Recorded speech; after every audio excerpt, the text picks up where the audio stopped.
Hello everyone and welcome to Time to Play Garfield Caught in the Act on the Sega Genesis, which was actually done by Sega themselves.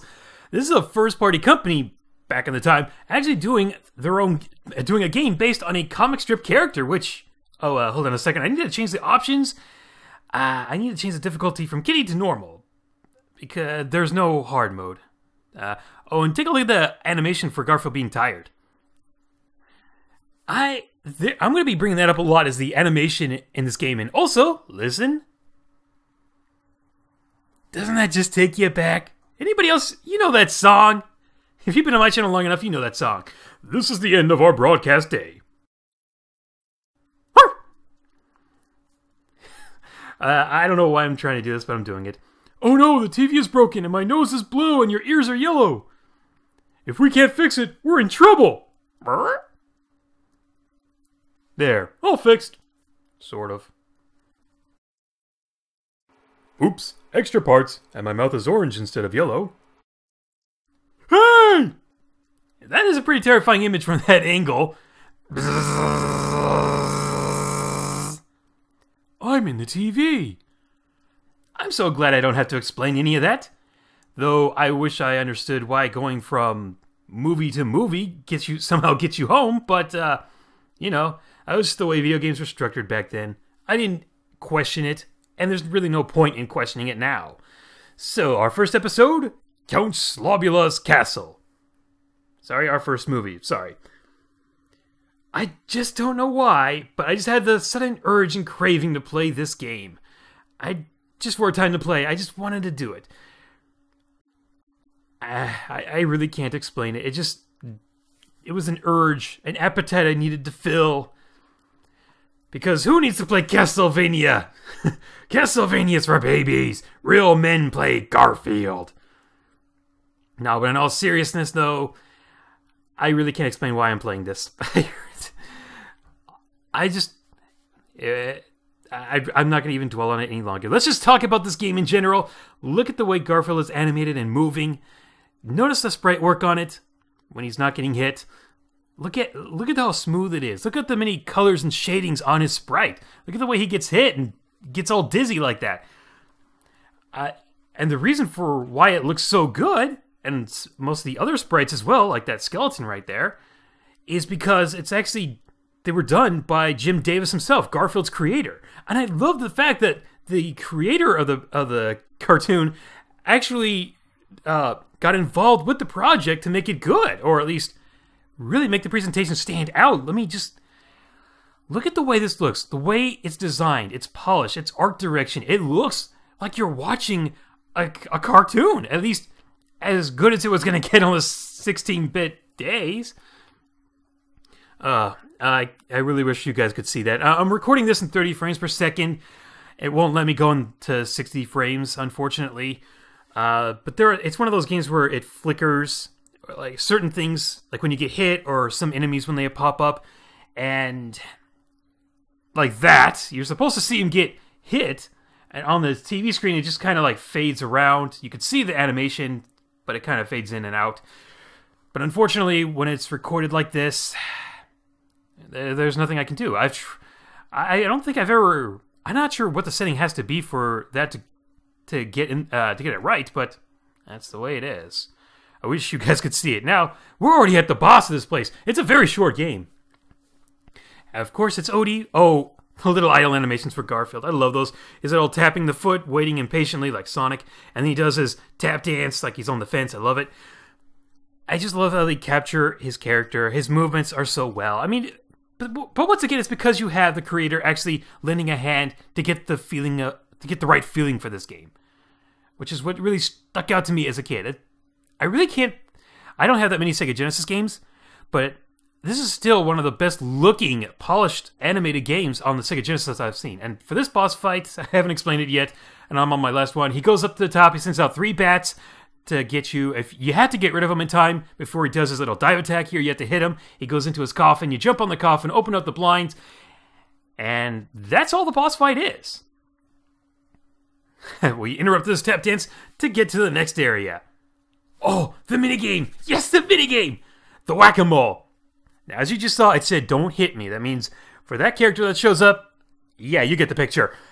But unfortunately, you have to hit everything else that comes up. It gets faster, and it gets faster, and you have to hit the letters that spell out Garfield, because that's the way to clear this.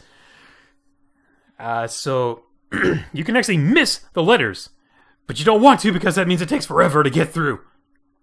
So you have to be really careful, you have to be patient, but you don't have that much time to know which ones you... No!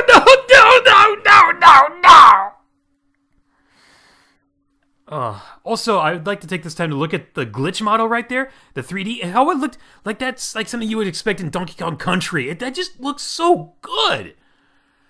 And this came out in '95. This has so much polish for a game based on a comic strip character. I can't stop not loving it for that. Aw, not enough Pookies. Not enough love. Yes, Garfield, I'm disappointed we didn't get anything either, but we're gonna move ahead. I can't keep talking about how much I love the animation for this, but I can say that unfortunately, getting older, you start to see a lot of flaws that this game has. I had this when I was a kid, and I knew it wasn't perfect. It was short, but I didn't think it was terrible. I didn't think it was bad. And it's not. It's not, but it does have a number of flaws that you notice once you start to develop a critical eye. Such as, it's really hard to get through this game without taking a hit. You're just going to get ambushed. There's so many things that are going to come at you with cheap hits. But at the same time, you almost can't go 5 feet without getting health. So you're going to take all these hits, but then it's just going to bring your health back to normal. So it's just kind of a little disappointed about that. See, there's 2 health items right there, and I think they both refill you 5 points each. So, it's almost like you can just brute force walk through this game, not even caring about taking all the punches, because there's just going to be a health item right around the corner. There it is right there. I feel like the biggest challenge in the game is actually trying to play this without taking a hit, which is kind of hard to do. But, oh well. I mean, it's not like this game was intended for a mature audience. This wasn't intended for the core gamer, which wasn't really even a thing at the time. This was just a tie-in promotional type of game, although I don't think it was really promoting much. Still, there was a level of care to it that I can't help but admire.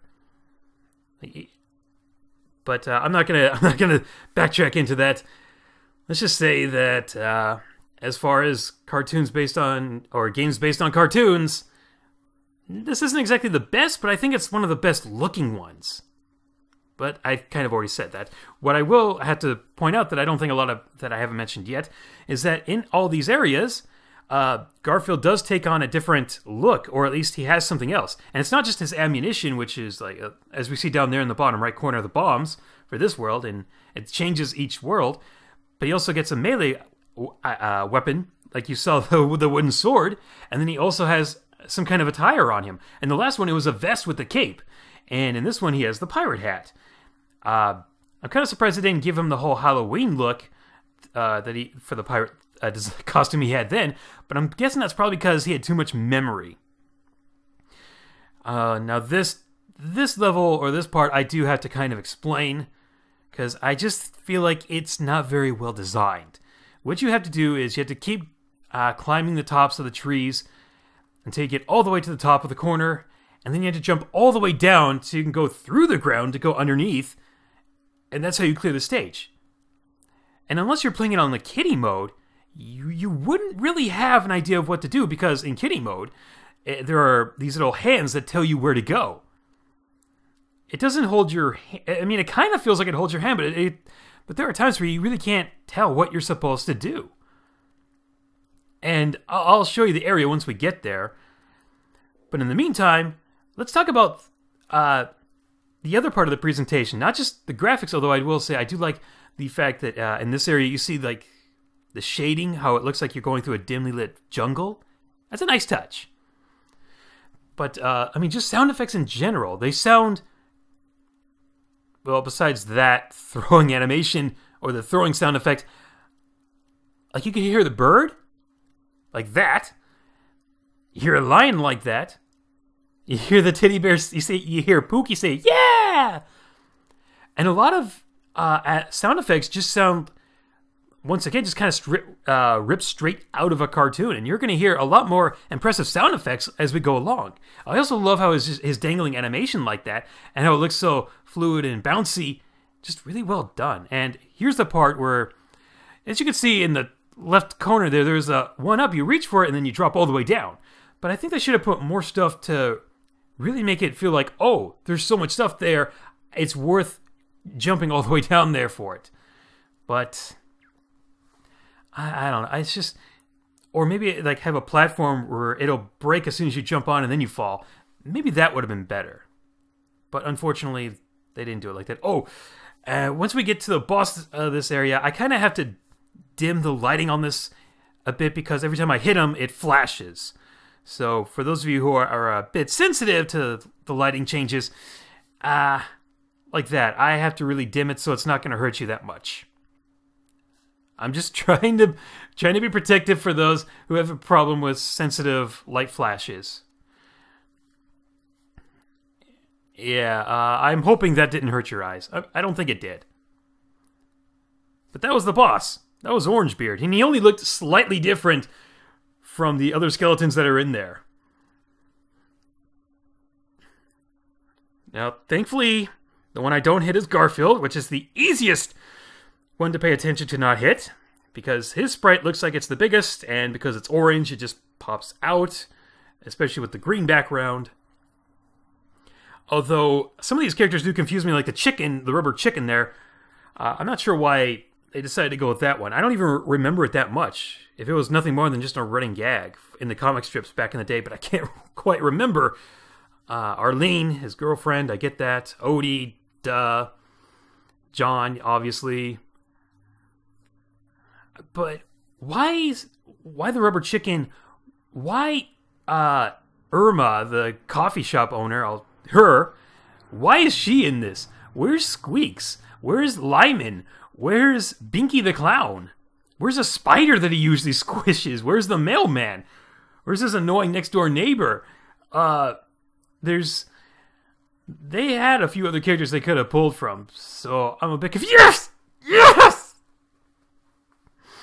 Like I said, it's the easiest one to win off of, and once again, look at that 3D model animation for, or the 3D sprite for Glitch. It's so good. It's so impressive for something like this. Back in the day. Remember, guys, games used to look like... This was something that actually looked impressive back then. To an extent. Especially on the Sega Genesis. There we go. Now, I know there's a way you can get into these areas, but I can't remember what it is. I'm going to have to try and look that up sometime. I'm actually very tempted to go back and redo the review for this game. And I might do it, but only as a side project, because... I hope you heard that falling animation.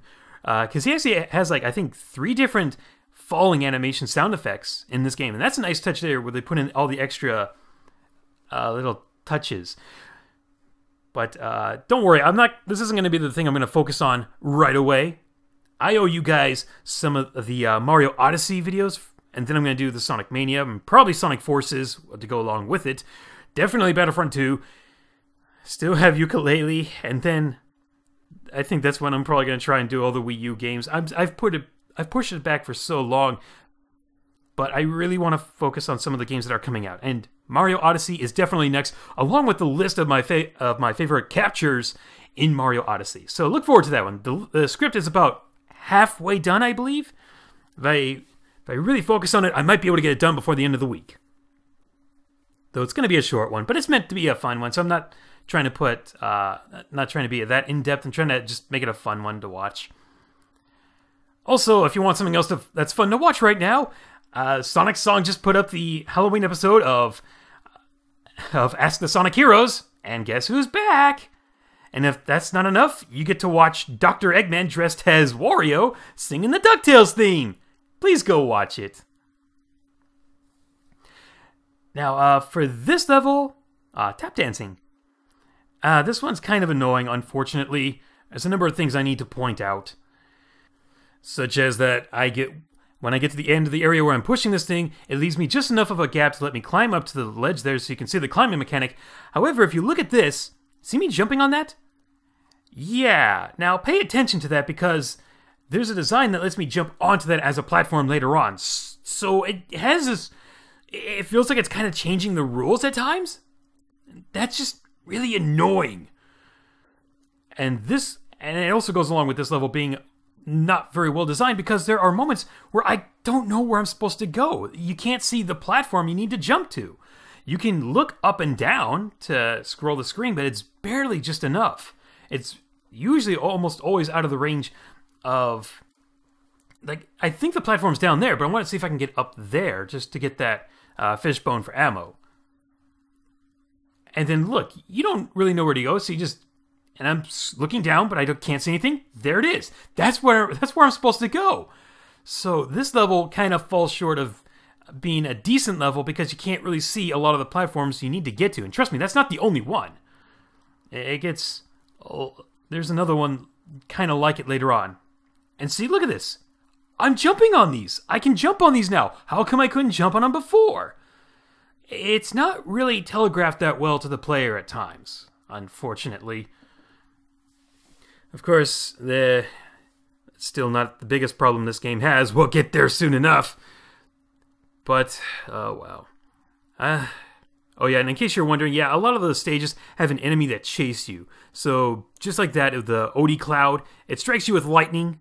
Just like in the previous one where it was that orange chicken bird thing. And then you had the bats and the ghosts in the Count Slobula level. It gets kind of annoying. But it's not so annoying that it's impossible to get through it. But it's just kind of like, why is this here? Why is it there? The only good thing is they can't attack me while I'm rope climbing and such. They have to wait till I'm done. So it's not completely unfair. Other enemies can hurt you, but the ones that chase you, yeah, they kind of have to wait. Ooh, mallet.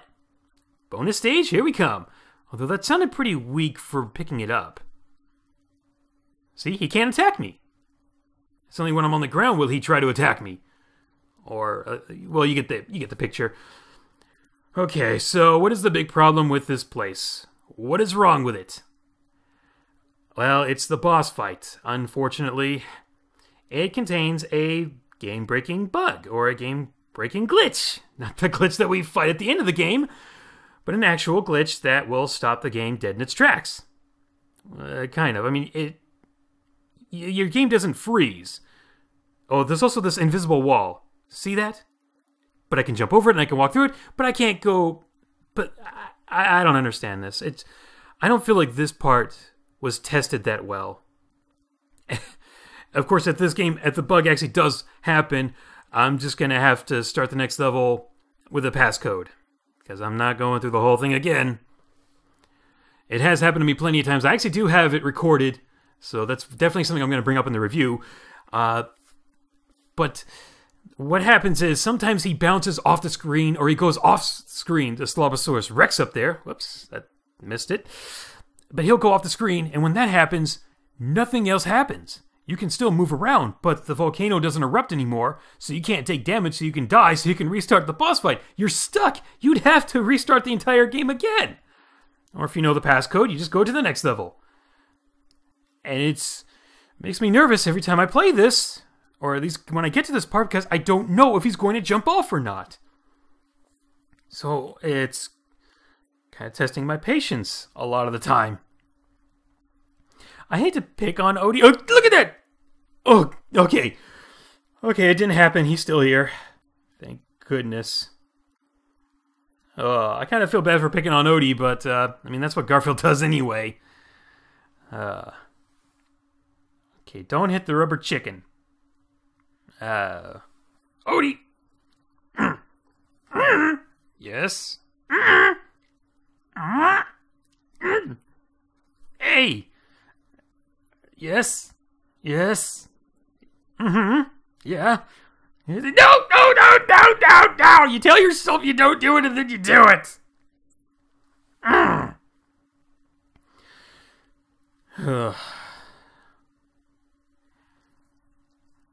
Oh, okay, so once...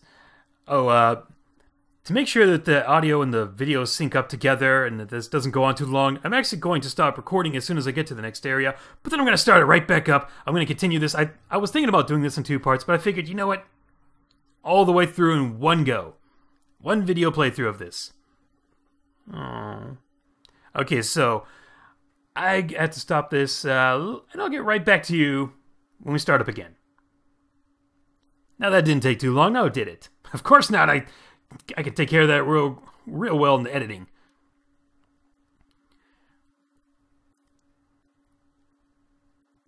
It's more like a playground than a little platforming section than an actual transition. But, Casablanca, which basically has absolutely nothing to do with the movie it's based on.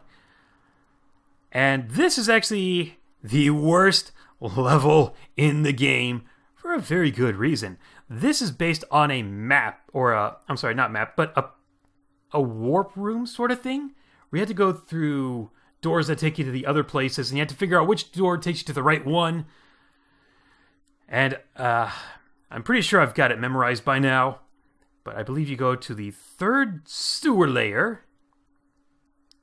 Yep, and then you're going to go all the way to the first door underneath the stairs. Not that one. That one. Okay, yeah, I think I'm on the right track. Then I go up here and I avoid John's annoying neighbor. Odie's a big help here. Oh, there's the enemy that chases me on this level. And yeah, we're pretty much done. This is the level. And it's not because it's so... And it was very short, but that's not the reason it's bad. It's bad because it can actually take you up on an hour if you don't know what you're doing. There are so many doors and so many places to go. Yeah, hold on. You know, just go ahead and kill me. I'd rather get killed here and start at that checkpoint than have to try and get out of this all over again. Just... Oh, death animation screen. You get to see that. Did that laugh sound familiar? I think that's a very somewhat iconic laugh. I think they use that... I'm pretty sure that's a laugh that they have in like a library of sound effects. I'm pretty sure that's also the laugh you hear from Mad Jack in Donkey Kong 64, that third world boss fight. Not when he sounds like Donald Duck, which it's not Donald Duck, it just sounds like it. But when you hear the background music, you hear that insane laughter. I'm pretty sure it's the same thing, and you're going to hear it a lot more when we get to the final boss. Also, no, I don't know who that dog is. It's not Odie. I'm very positive that's not Odie. Odie has more of a nose that kind of like rounds out, whereas that one looks kind of flat. Plus, I don't think Odie would be smart enough to be able to carry and juggle all those bombs anyway. Or put clothes on. Well, he was Count Stabula, but that never mind. So, yeah, this is actually one of the more interesting bosses that feels like it had some level of thought put into it. Usually, when you get to a next level, your health and your ammo reset to the default amount. But here, it resets back to 0 because otherwise it'd be over in about 5 seconds. You dodge his attack, wait for the bombs to come up, and then you can throw it back at him. So there's a certain amount of effort that was put into this. I'm not sure. I'm trying to think if that guy was in Garfield's 9 Lives, which the Cave Cat level we were just in is definitely based on that. This might have been because I do remember a black and white scenario like this. But enough about these things that you've probably picked up on. I guess I would like to talk about cartoons in general, if I may. Garfield is definitely my favorite cartoon character. He always has been, mainly because my 3rd and 4th grade teachers got me hooked. I was such an influential child. Anything would influence me to like what other people liked. Yeah, don't look at me like that. But in this day and age, I'll still watch cartoons. I still love cartoons. It's basically the only thing I watch on TV, and I don't find any shame with it. To me, it's more like it's just innocent fun. That's what it is. To me, it's nothing more than just innocent fun. It doesn't do anything to irritate or annoy me, as long as it's a well-done cartoon. My favorite cartoon to watch at the moment is The Amazing World of Gumball, which, oh my God, guys, if you haven't seen this, you need to watch it. And if you haven't, do yourself... If you're watching my channel, then you would want to watch these 3 episodes. I guarantee you, they'll make a fan of you. They'll make a fan... You'll be a fan of the show if you watch these 3. They are... The Console, which is basically all based on Final Fantasy VII and JRPGs in general. The Uncle, which, oh man, you need to watch that one. And The Line, where they're waiting in line for what's basically Star Wars. But, and you know, it's called Stellar Odyssey, so they don't get hit. But every joke, it's all straight from Star Wars. They don't try to hide it.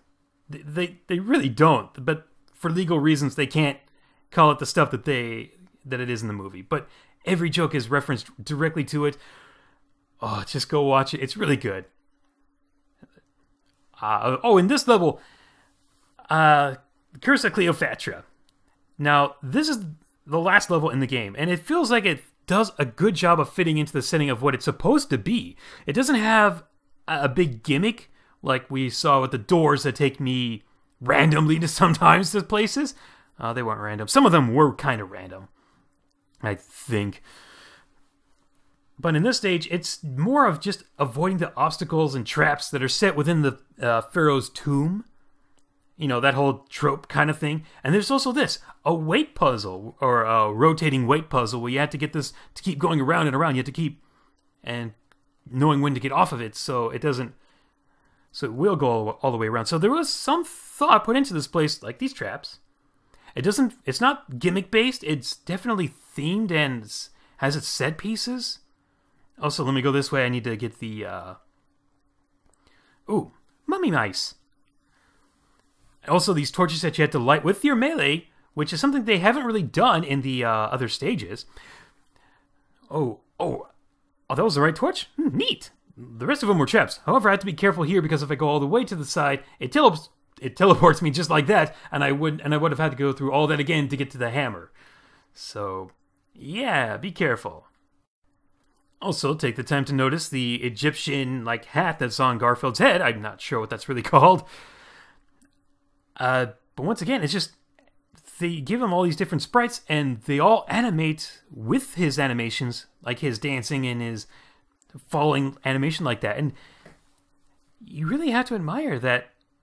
It's just like that.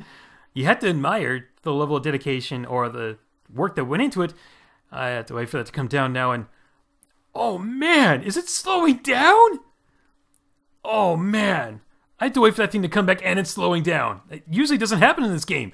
Nothing like waiting eternity with an eternity. Oh, but I think that's really the first instance of slowdown we've seen in this game. I'm not sure if there's any other times that do that. Ugh.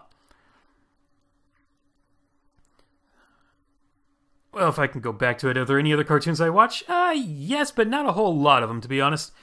I actually wrote on Twitter a long time ago what my 5 favorite cartoons to watch at the moment are, and it's Gumball, Sonic Boom. You should really check out some of the newer episodes. They're really good. Oh, I just activated that trap. It's basically because they just poke fun at themselves and the fan base, and it's brilliantly done. They paid attention to all the memes that are around Sonic. Oh, I already have 9 lives. Can't get any more than that, Garfield. Sorry. So yeah, definitely watch Sonic Boom if you get the chance. I still watch SpongeBob SquarePants. I still think it's one of the best ones out. Maybe not. Well, I mean, I think the newer episodes are getting really good again. It's not on the same level as what it used to be, but within the last year, they definitely. I've seen a dramatic increase in the quality of his cartoons, of the episodes. I've never really stopped watching SpongeBob, but at the same time, I couldn't really get excited for a lot of them. I just watched it because it was on. I could watch it without getting annoyed with it, but every time they try to hype up a new episode or a single new episode, I just kind of already said, this episode's gonna suck. Set my calendar to disappointment. But thankfully, it's gotten a lot better. And then I still love the Ninja Turtles. And I've actually really enjoying Welcome to the Wayne, even though they don't show it as much as I would like. But from what I've seen of it, I do like the lore that they're putting in there. They have all these little hidden things. And, like, for example, in the second episode, if you watch the kids playing on the playground, you notice a lot of strange things happen. Like, a kid goes inside this one little climb house. She comes back out as two people. You see another person skateboarding, and he somehow gets sent into orbit. It's little things in the background that you have to pay attention to, that you have to watch for. And there's all these little details, and the endings usually set up for the next, or they set up for another episode. It's not a cliffhanger, it's a setup. So I like that. It's also what DuckTales is doing. But there are some episodes of DuckTales I haven't really enjoyed that much. Although I do love it when they also do the exact same thing, the setups. Like when we saw Gyro talk about Gizmo Duck, or what we assume is Gizmo Duck. How did that not hit me? Okay, that hit me, so hitboxes aren't completely broken. But yeah, those are the ones I mainly watch. Somebody on Twitter did ask me if I would watch OKKO. I can watch it, but I don't think it's one of my favorites. And in case somebody's going to ask me about The Loud House, it's a cartoon I want to like, but I have so many problems with it. But just so I don't anger some of the fans, I will talk about the two things I do like about the show. I like its heart. I like the fact that this large chaotic family still show that they love and care about each other. It's when they have those moments that I do like the show. And I'm a sucker for the young boy, young girl romance, so I do like the episodes that involve Lincoln and Ronnie Ann. But unfortunately, I have so many problems with the show, and some things that even hurt the things that I liked about the show in general. But I'm not going to talk about that. I'd rather not go into it.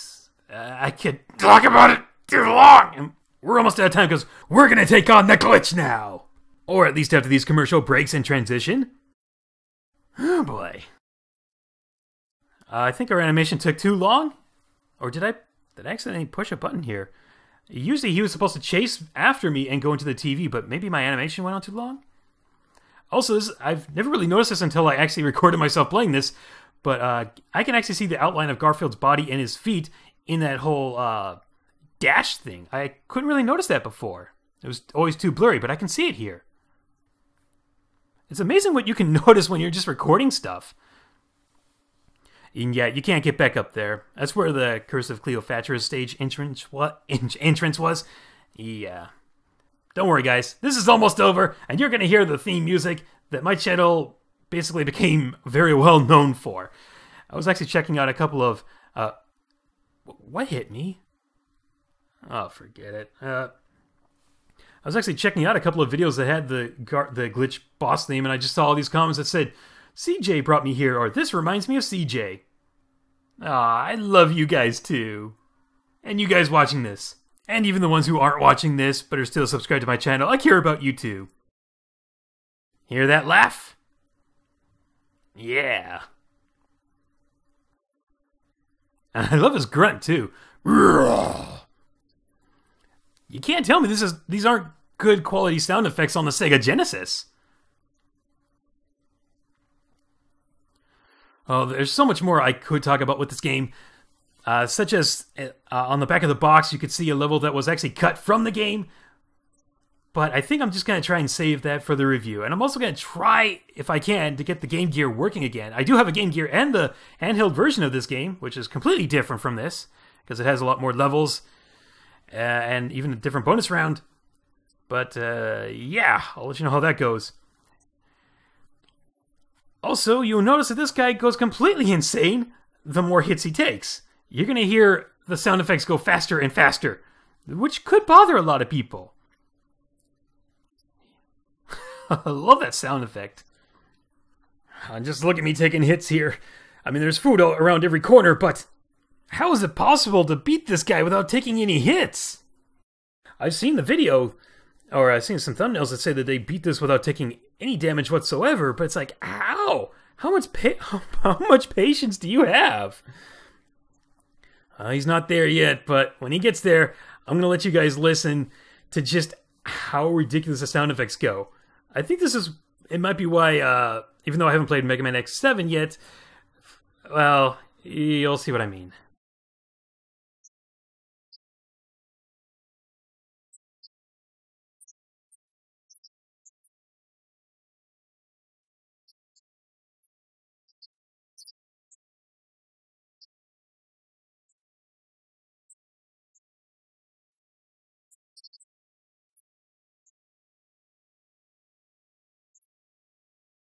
As I was just saying, even though I haven't played Mega Man X7, the guy gives me a Flame Higher Nerd kind of feel, but not as annoying.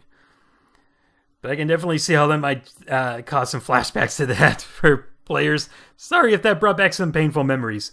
For some reason, it just kind of makes me laugh to see them that deranged. And our ending, our happy ending, he gets back home. Fun! Let's do that again. Nice touch. Which is a saying Garfield would say for some of the more Halloween or holiday or special episodes. He would say, nice touch. Alright guys, thanks for watching this. I'm not sure if I got this uploaded for Halloween, even though I really don't do a Halloween video. I just felt like even though it wasn't intentional, I just wanted to have something up, and I really wanted to play through this game again, and it did have the kind of costume feel to it. But either way, I do want this to be enjoyable, no matter when you watch it. But having said that, definitely check out Sonic Song's Halloween episode. I'll have a link to it at the very end of the video. And this is going to be the last time to play video that I'll be working on until I get those lists and reviews done. This is the last one for a while, guys. But hey, on the bright side, there's a lot more stuff on the way. I'm definitely going to be more focused on them. And I guess I could ask you guys a ton of questions right now. I mean, if you'd like to answer them in the question. Number one, is there a game from your childhood that you still love, but you know it has a lot of flaws now after growing up, which sucks? Stay young, guys. And do you watch any cartoons yourself in this day and age? If so, which ones do you like to watch? I've already said the ones I do. And hey, if you watch The Amazing World of Gumball like I do, let me know. Let me know what episode is your favorite. So yeah, I think that's probably going to cover for this time to play. And no parts, it's all one full playthrough. So I'm not exactly going to have a playlist for this. Unless I have a playlist of time to plays that are all done in one go. Which definitely is not Donkey Kong 64. We finished that one already, thank God. Whew. Testers. I have problems believing that they had this many testers and they overlooked the glitch in the third boss fight, which, once again, if I ever get the redo review of this game done, I'm gonna show it. I've got some footage of it. I will show it to you. But until then, guys, I hope you enjoyed this. I hope you have a safe holiday, and as well as the holidays that are coming up. Please be careful on Halloween, guys. I hope you enjoy it. Hope you're safe. Hope you get a lot of candy. Hope you enjoy the night. And with all that said, guys, I will see you in the next video. Later. Love ya. Take care. Happy holidays. Goodbye.